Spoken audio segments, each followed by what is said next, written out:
Hello friends, welcome to defence matrix. तो ये चीज़ हम जानते हैं कि हमारा दूसरा एयरक्राफ्ट कैरियर जो कि इंडिजिनसली डेवलप किया जाएगा, जिसे IAC-2 कहा जा रहा है, इसको लेकर अप्रूवल कुछ ही दिनों में दी जा सकती है और इस पर फंडिंग भी कुछ समय में रिलीज़ होगी और इसका कंस्ट्रक्शन चालू होगा।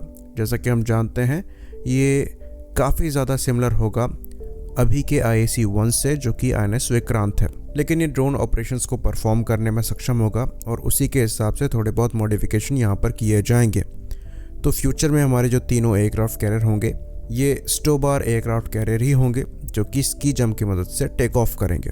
खैर, स्टोबार के अपने फ़ायदे नुकसान हैं। फ़ायदा ये है कि कंस्ट्रक्शन ईजी है, मेंटेनेंस ऑलमोस्ट ज़ीरो है। अगर हम टेक ऑफ मैकेनिज्म की बात करें, वहीं पर डिसएडवांटेज की बात करें तो ज़्यादा हैवी प्लेटफॉर्म यहाँ से लॉन्च नहीं हो पाते, जिसकी वजह से जो E-2 हॉकाई जैसे एवैक्स हैं वो यहाँ से लॉन्च नहीं हो पाते, जिसकी वजह से जो एरियल ऑपरेशंस इन एयरक्राफ्ट कैरियर्स के थ्रू होते हैं उनमें लिमिट लग जाती है।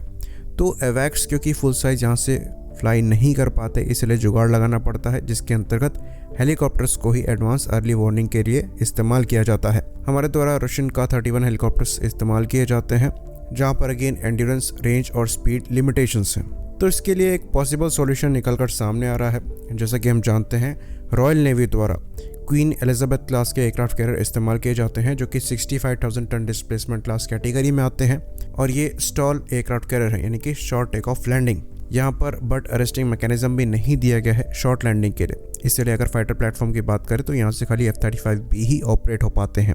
तो जो परेशानी हम फेस कर रहे हैं उसी तरीके की परेशानी रॉयल नेवी द्वारा भी फेस करी जा रही है, पर वहाँ पर इस परेशानी को सॉर्ट करने पर काम किया जा रहा है। तो उनके द्वारा हाल ही में ड्रोन्स को ऑपरेट कराकर देखा जा रहा है, कार्गो मूवमेंट के लिए, फिर लॉन्ग एंड्योरेंस, रिकॉनिजेंस और सर्विलेंस के लिए भी। तो कार्गो ट्रांसपोर्टेशन के लिए जो ड्रोन यहाँ पर यूज़ किया गया था ये was HCMC twin engine heavy lift unmanned aerial system था, जो कि 100 किलोग्राम का पेलोड कैरी करने में सक्षम है 1000 किलोमीटर तक की रेंज के लिए। तो ये इंपॉर्टेंट मेडिकल सप्लाईज या फिर स्पेयर वगैरह की सप्लाई के लिए इस्तेमाल किया जा सकता है।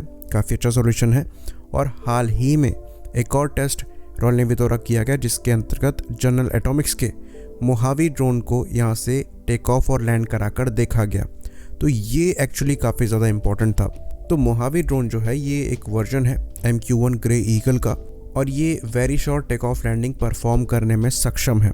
तो ये ड्रोन डिसेंट पेलोड के साथ, जिसमें इसका सर्विलेंस सिस्टम होता है, फ्यूल हो गया, करीबन 100 मीटर के डिस्टेंस से ही टेक ऑफ करने में सक्षम है। और अगर यहाँ पर पेलोड को ऐड कर दिया जाए तो मैक्सिमम इसका दुगना आप टेक ऑफ डिस्टेंस बना सकते हैं, जो कि अगेन सफिशिएंट होगा हमारे एयरक्राफ्ट कैरियर से ऑपरेट करने के लिए। INS विक्रांत की लंबाई करीबन 262 मीटर है। वहीं पर इस ड्रोन का जो लैंडिंग डिस्टेंस है ये 400 फीट या फिर 122 मीटर है, जो कि अगेन काफ़ी ज़्यादा कम है। और ये चीज़ हम आपको बता दें कि ये जो लैंडिंग डिस्टेंस है ये बिना किसी बट अरेस्टिंग के है।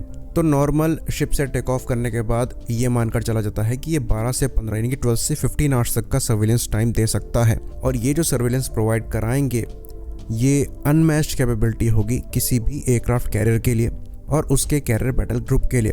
साथ ही साथ इनको आर्म भी किया जा सकता है, जिसके अंतर्गत ये छोटे मोटे वेपन्स को भी फायर करने में सक्षम होंगे।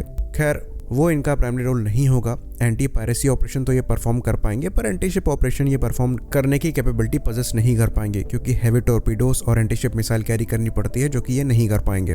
पर अगर इनको मॉडिफाई किया जाता है एडवांस रडार सिस्टम्स को कैरी करने के लिए, जिसके अंतर्गत इनकी surveillance capability air to air operations के लिए बढ़ जाती है, तो ऐसे अगर मल्टीपल ड्रोन हवा में फ्लाई कर रहे होंगे और डेटा लिंक से फाइटर प्लेटफॉर्म से कनेक्टेड होंगे, तो आप एवैक्स की रिक्वायरमेंट को भी यहाँ पर पूरा कर सकते हैं एक ज़्यादा बेटर ऑप्शन से, क्योंकि यहाँ पर एंड्योरेंस भी आपको अच्छी खासी मिलेगी।